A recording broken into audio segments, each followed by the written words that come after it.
Accident হয়েছে মনে হচ্ছে, কি কেস বুঝতে পারছি না। গাইজ আজকে আসছিলাম হাজিপুরের দিকে, ঠিক সুলতানপুর মাগরুল পেরিয়ে হাজিপুর। তো ভাবলাম একটু ভিডিও করা যাক, অনেক দিন বাদে আবার ভিডিও করা স্টার্ট করেছি। সবাইকে একটাই অনুরোধ করব যে প্লিজ ভিডিওটা লাইক কমেন্ট শেয়ার করবেন, ফলো করবেন। সামনে ইন্ডিয়ান অয়েল। ভিডিও করা অনেকদিন বন্ধ করে দিয়েছিলাম, কাজের চাপ ছিল, সময় হচ্ছিল না ঠিকঠাক। তো আজকে ভাবলাম একটু ভিডিও করা যাক।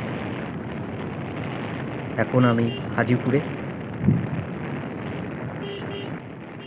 যেতে যেতে পথে দেখতে পাচ্ছি লরি, কি বড় লরি! ও বাবা, কি বড় বড় বাম্পার, মনে হচ্ছে পথ বাস্ট করে দিবে। কাকা তো হেভি বেরিয়ে যাচ্ছে স্কুটিটা নিয়ে, আবার মুড়মুড় করে দেখ রা হ্যায় কাকা। তো গাইস সামনে চব্বো গাড়ি বেরিয়ে গেল,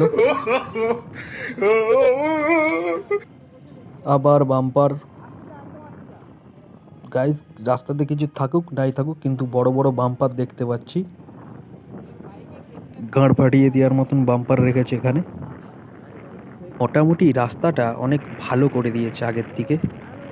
তো এখানে চারিদিকেই দেখতে পাচ্ছি সবুজ ধান গাছ, এইসবে হয়তো লাগিয়েছে।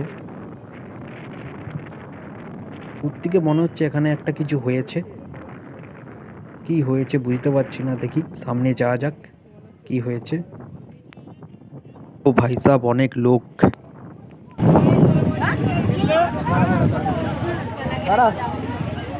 কি হয়েছে এখানে?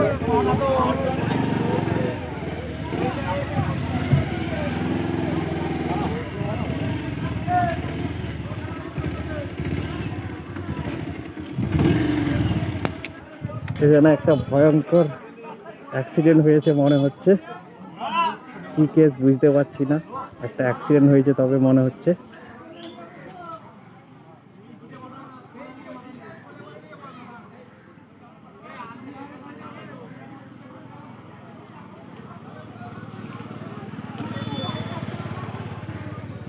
কিছুই বুঝতে পারছি না কি হয়েছে।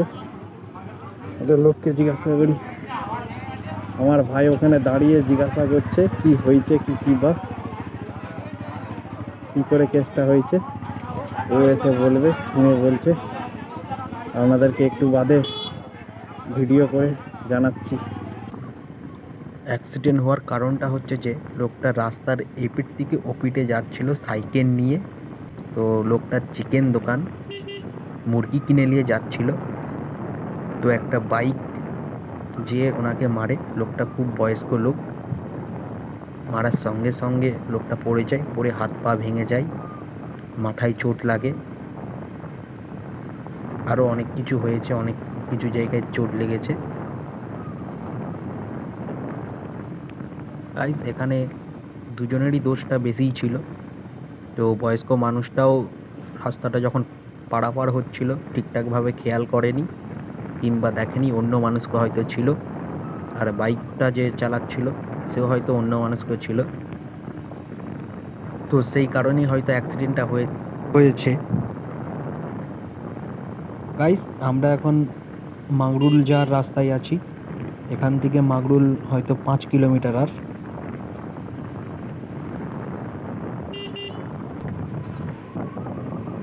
গাইস আমরা এখন এসে গেছি মাগরুলের রাস্তায়। মাগরুল থেকে অনেকটা দূরেই এসে গেছি, আর কিছুক্ষণ বাদেই দলপতিপুর ঢুকবো।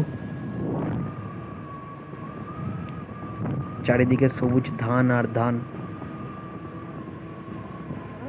চারিদিকে চাষ হয়েছে,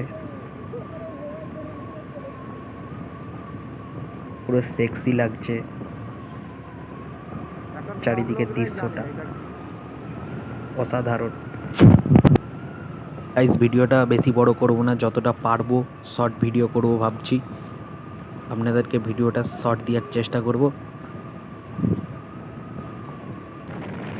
গাইস একটু টানার ইচ্ছা গেল, ভাবলাম একটু টানা যাক গাড়িটাকে। তো আমার ছোট ভাইকে অনেক দিন টানা হয়নি, কিন্তু গাইস বেশি দূর টানবো না, আর বেশিক্ষণ টানবো না, কারণ আমার পিছনে একটা বাচ্চা বসে আছে, মোটা বাচ্চা, ঠিক আছে, খেয়ে খেয়ে একদম গান্ডে পিন্ডে খেয়ে খেয়ে নাতটাকে ভালোই ফুলিয়েছে। সেই কারণে বেশি স্পিডে যাব না, যতটা পারবো আস্তে চালানোর চেষ্টা করব।